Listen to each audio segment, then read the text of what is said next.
네, 오늘 본문에 해당되는 마태복음 5장에서 7장까지는 예수님께서 산에 오르셔서 제자들과 백성들에게 말씀을 선포하시고 가르쳐 주셨다는 의미로 산상수훈, 상상설교라고도 합니다. 수훈이라는 것은 가르침이란 뜻으로 산 위에서 가르쳤다라고 해서 산상수훈이라는 것이죠.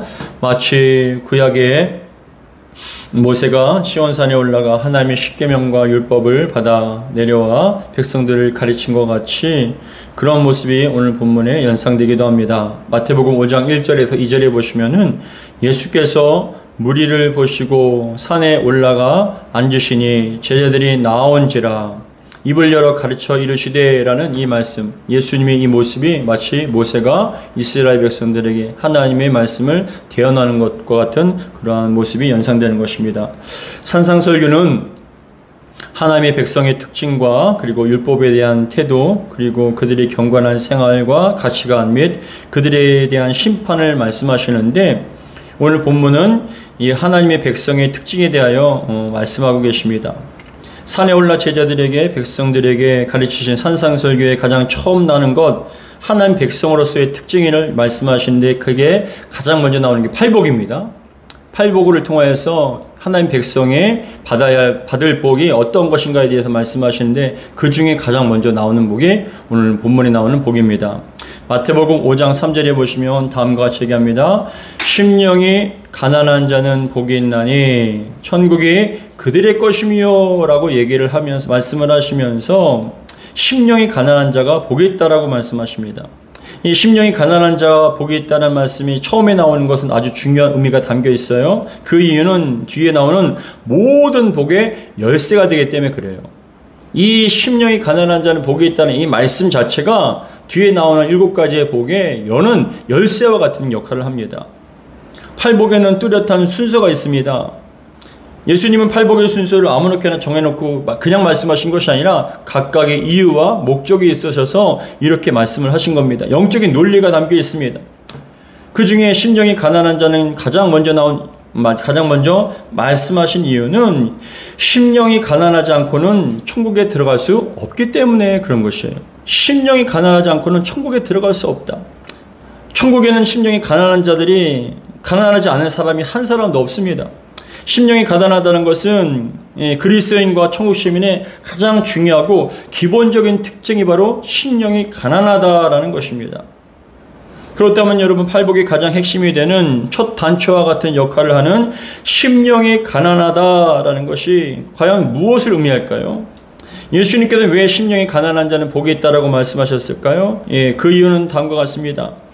심령이 가난한 자를 정확하게 번역을 하면 헬라 원문 그대로 번역을 하면은 그 영으로 가난한 사람이란 뜻이 있어요. 심령이 가난한 자는 그 영으로 가난한 자. 이 가난하다는 뜻은 헬라어로 프로코스인데 이 푸토코스라는 이 헬라어는 가난하다, 푸토코스라는 단어인데 이 푸토코스라는 단어는 그냥 좀 가난하다, 조금 어렵다, 좀 쓸 것이 좀 모자라다 그런 의미가 아니에요. 이 푸토코스라는 단어 자체는 어떤 의미가 있냐면 누군가의 도움이 아니면 살 수 없는 처참하고 비참하고 가난한 절박한 상태를 바로 이 가난하다라고 표현을 하는 것입니다. 그들에게는 재산이라고는 전혀 없습니다. 궁핍하거나 정말 누군가의 도움이 아니면 살 수 없습니다. 근데 오늘 본문과 유사한 구절이 누가복음 6장 20절에도 나오는데 누가복음 6장 20절에는 다음과 같이 얘기합니다. 예수께서 눈을 들어 제자들을 보시고 이르시되 너희 가난한 자는 복이 있나니 하나님의 나라가 너희 것이며라고 합니다. 가난한 자가 복이 있다라고 얘기합니다. 가난한 자. 근데 여기서 마태복음 오늘 본문에서는 심령이 가난한 자라고 얘기하고 누가복음 6장 20절에서는 그냥 가난하다, 심령자가 빠져서 어떤 분들은 해석하기를 가난한 게 복이 있다라고 얘기를 하는데 여러분, 이것은 물질적인 가난이 여러분 그 복을 보장하는 거 아니에요. 물질이 가난해도 여러분 그 사람이 심령이 가난하지 않을 수 있고 그 물질이 가난해도 여러분 세상의 것으로 가득 찰 수가 있어요. 그렇기 때문에 가난한 것 자체가 복이라는 게 아니에요. 가난해도 여러분 얼마든지 마음에 다른 것으로 채워질 수 있지 않습니까? 하나님께서 주신 물질의 복도 하늘의 복입니다. 물질의 복을 받아서 교회와 가난한 이웃을 위해서 섬기는 것이 얼마나 근사하고 감사한 일입니까? 우리 교회도 선교를 하고 가난하고 힘든 아이들을 위해서 물질적인 후원이 필요한 단체에게 계속 후원을 하고 있어요. 가난하면 여러분 줄 것이 없고 도와줄 것이 없으면 그렇게 돕지 못하는 거예요. 그렇기 때문에 단순한 물질적인 가난함이 복이라는 게 아니에요. 이 심령이 가난하거나 아니면 가난하거나 이 두 가지의 공통적인 특징이 무엇이냐면 바로 누군가의 도움이 아니면 살 수 없다라는 그런 가난한 마음들, 그런 가난한 심령들, 그것을 얘기하는 거예요. 여러분, 이것은 무엇이냐면 우리 성도들은 하나님 믿는 성도들에게 있어서 하나님을 대하는 자세와 태도를 말씀하는 거예요.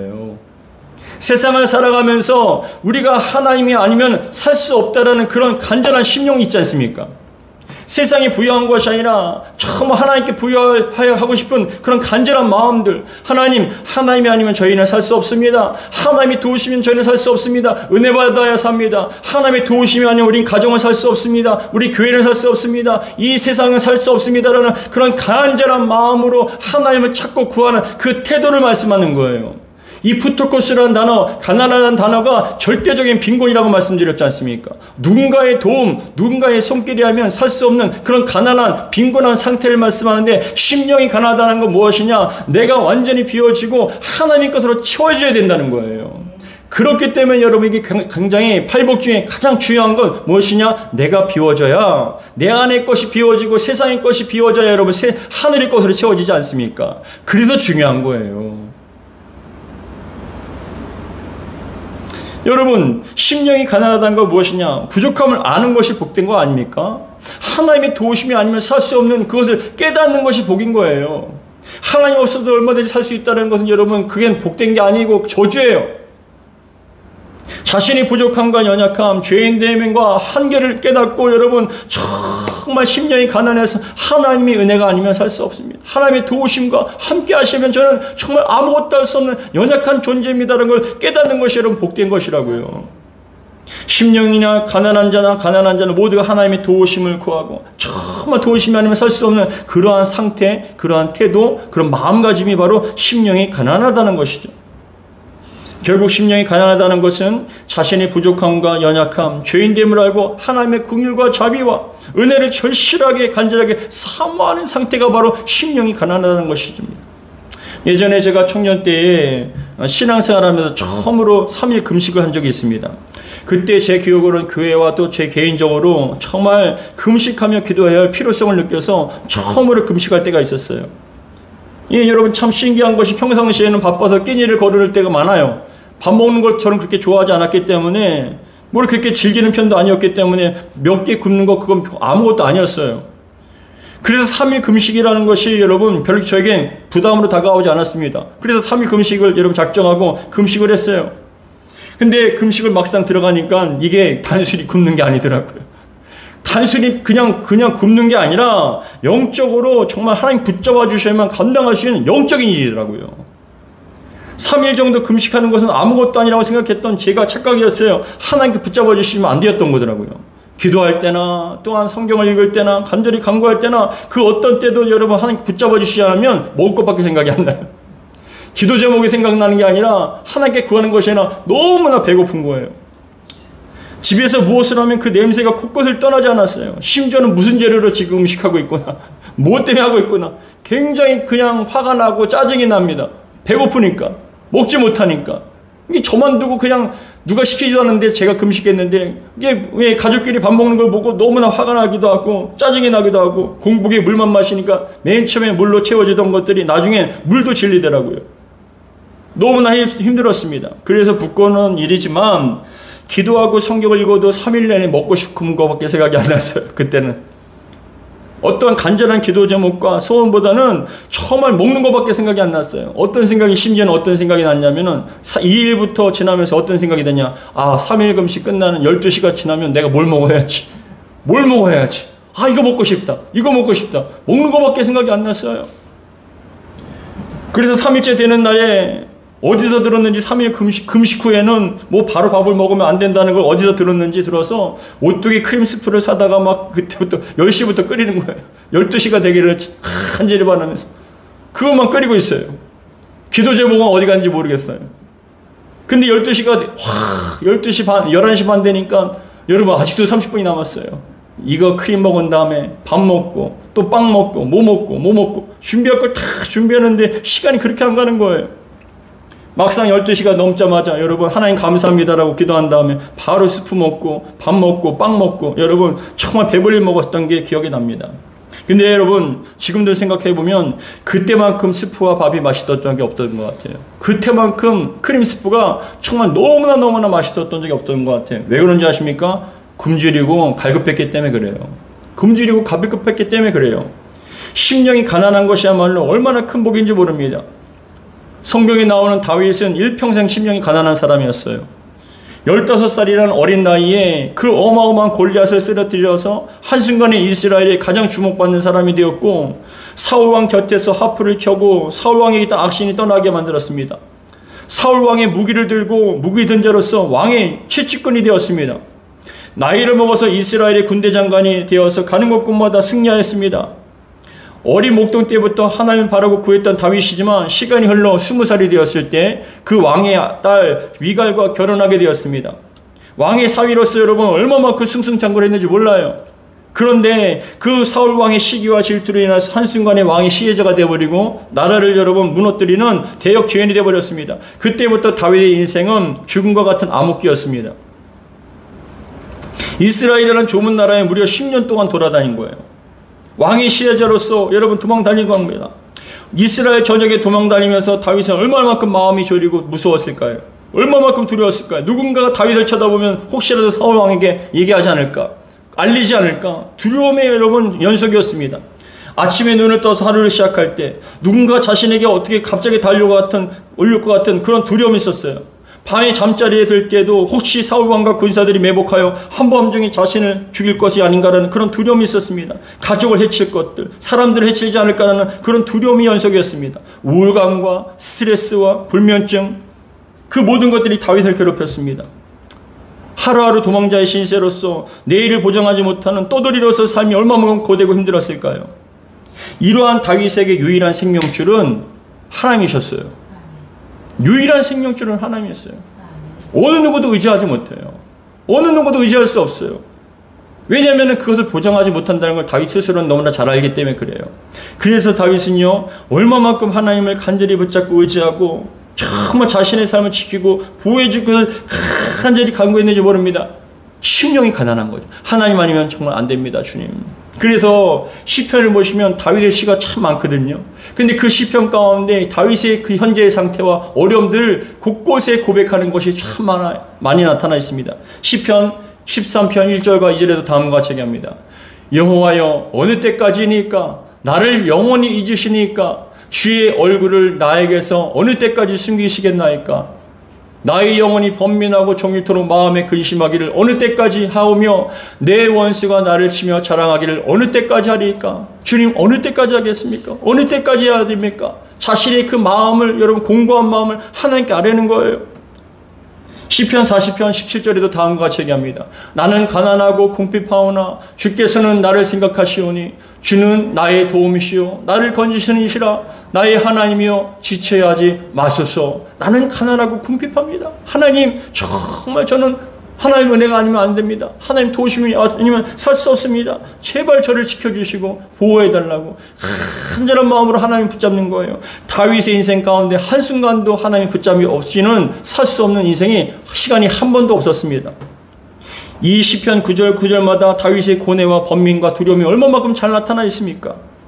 그런데 다윗이 쓴 시편 18편은 그 시제가 시편 18편의 시제가 무엇이냐면은 여호와의 종 다윗의 시, 인도자를 따라 부르는 노래, 여호와께서 다윗을 그 모든 원수들의 손에서와 사울의 손에서 건져주신 날에 다윗이 이 노래의 말로 여호와께 아뢰어 이르되 이렇게 고백하는 거예요. 이 시편 18편 자체가 모든 원수와 사울 손에서 구원받은 것을 기뻐하며 감사하게 쓴 시라는 거예요.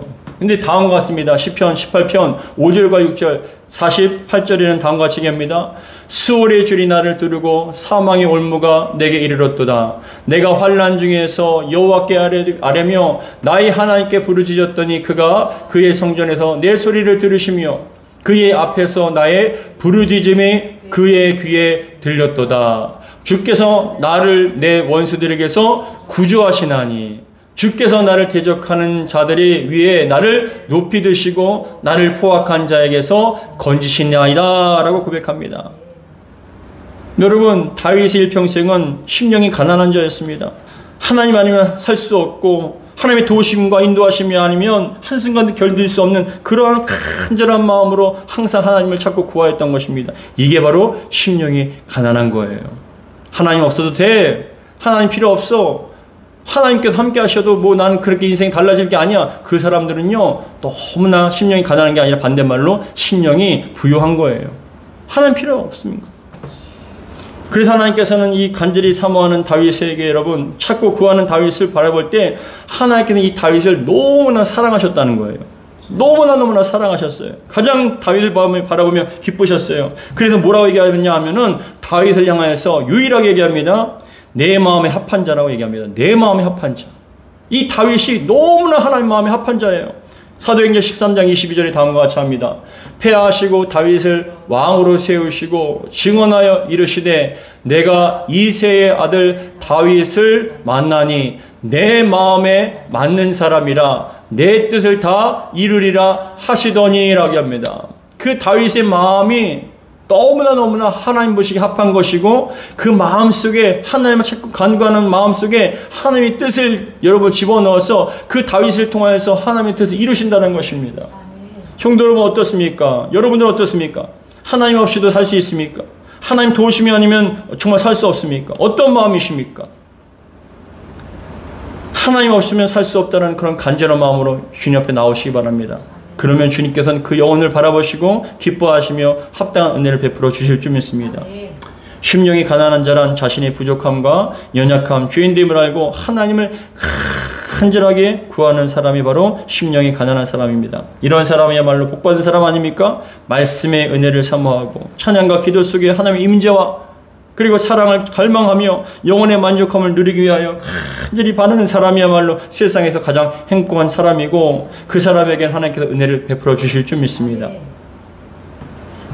여러분들은 갈급한 심령, 가난한 심령으로 정말 영적으로 갈급해서 사모하는 마음으로 예배에 나오셨을 때 그 사람에게 하나님께서 은혜를 주신다는 것이죠.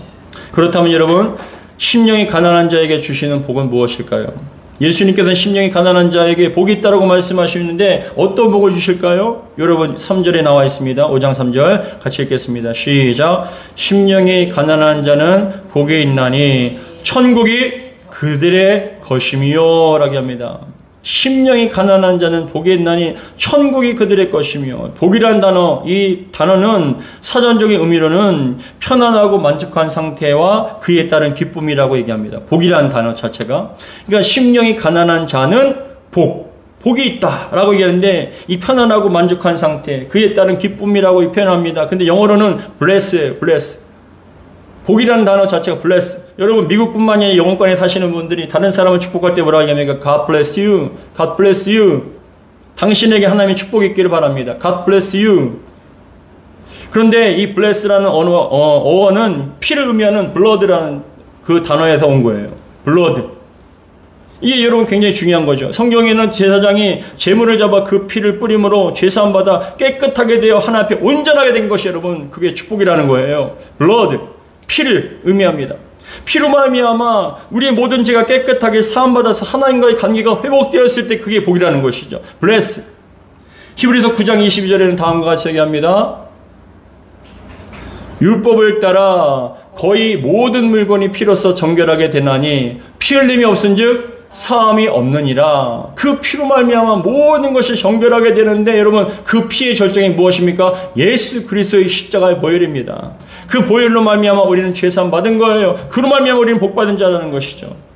즉 복과 피가 관련된 단어로서 예수님께서 십자가에서 피 흘려 죽으심을 통하여 죄사함 받은 것이 가장 큰 복인데 여러분 그 피로 말미암아 죄사함 받아 깨끗하게 되어 하나님 관계가 화평의 관계가 되고 자녀의 관계가 되었습니다. 이것이야말로 가장 큰 복 아닙니까?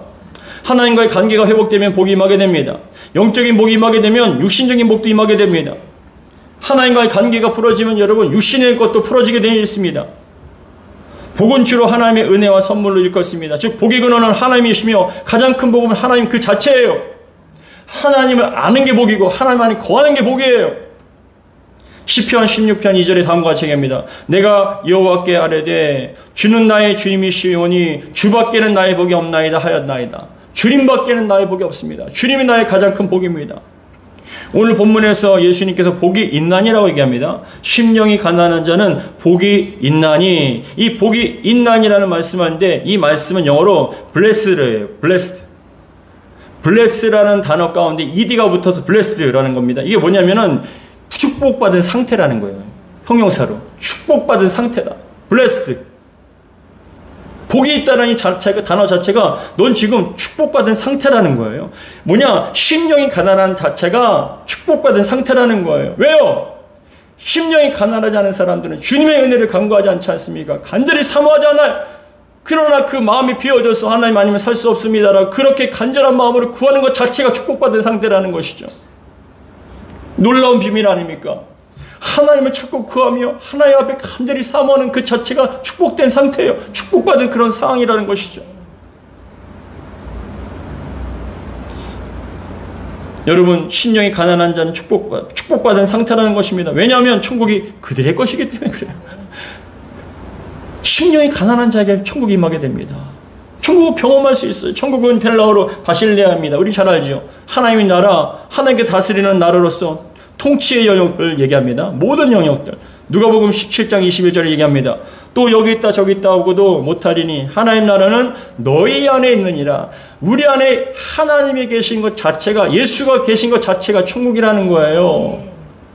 그러니 여러분, 하나님 저는 정말 하나님이 필요합니다. 주님이 필요합니다. 라고 간절한 마음으로 간구하고 하나님을 사모하는 마음 자체가 축복받은 상태라는 것이죠. 그런 사람에게 천국이 임하는 거예요. 그런 사람들이 천국을 경험합니다. 이 땅에서 심령이 가난한 사람들은 천국을 누리게 됩니다. 성경 속에 나오는 수많은 가난한 사람들이 많이 나옵니다. 사마리아 여인과 삭개오는 정말 심령이 가난한 사람이었습니다. 무엇으로 채우려고 해도 채워지지 않았어요. 그것을 손에 넣으면 행복하고 즐거울 것이라고 생각했습니다. 평생토록 쾌락을 쫓아다녔어요. 즐거움을 쫓아다녔습니다. 돈이 제일인 줄 알고 돈을 위해서 살았습니다. 돈만 있으면 남부럽지 않을 것이라고 생각했습니다. 그런데 여러분, 정말 아무리 돈이 있어도 떵떵거리고 살 줄 알았는데 자꾸만 마음이 정말 가난하고 힘들어진 거예요. 공허한 겁니다. 사마리아 여인도 그랬고 이 삭개오도 그랬습니다.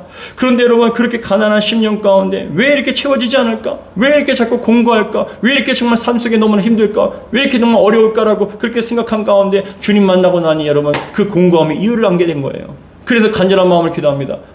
간절한 마음으로 주님을 사모합니다. 그래서 주님께서 그 영을 만나 주셨을 때 그 공고한 마음 가운데, 그 비워진 심령 가운데 천국이 임하지 않습니까? 주님으로 말미암아 기뻐하게 되는 것이죠. 참 신기합니다. 세상의 것을 마셔도 갈증이 일어납니다. 오히려 더 갈증이 심하게 느낄 뿐입니다. 채워지지 않고 갈증만 더하게 될 뿐입니다. 세상의 것은 자꾸만 뭔가를 채워야 합니다. 돈이 있으면 건강이 있어야 하고, 건강이 있으면 돈이 있어야 합니다. 건강과 돈이 있으면 자녀가 있어야 하고, 자녀가 있으면 여러분 잘 돼야 합니다. 자녀가 잘 되면 손자가 잘 돼야 되고, 손자가 잘 되면 또 무엇인가 사람들과 잘 관계를 맺어야 합니다. 채워도 채워지지 않는 것이 세상의 것입니다. 그러나 심령이 가난한 사람들은요, 주님께서 채워주시는 그 은혜로 말미암아 모든 것에 감사할 수 있다는 거예요. 천국의 삶을 살 수 있다는 것이죠. 성경의 복음서를 잘 읽어보십시오. 복음서에 나오는 수많은 병자들과 귀신 들린 사람들, 말씀에 갈급한 사람들은 주님께서는 그 영혼들을 만나주시고 응답해 주심을 통하여 천국을 경험하게 해주셨습니다. 심령이 가난한 자들에게 천국은 미래의 약속이 되었을 뿐만이 아니라 지금 현재를 살아가고 있는 그 삶 속에 천국을 경험하게 해주신다는 거예요. 천국을 살게 해주신다는 것입니다. 가난한 심령은 예배 때마다 하나님 연약하고 죄인된 제게 하나님 앞에 나왔습니다.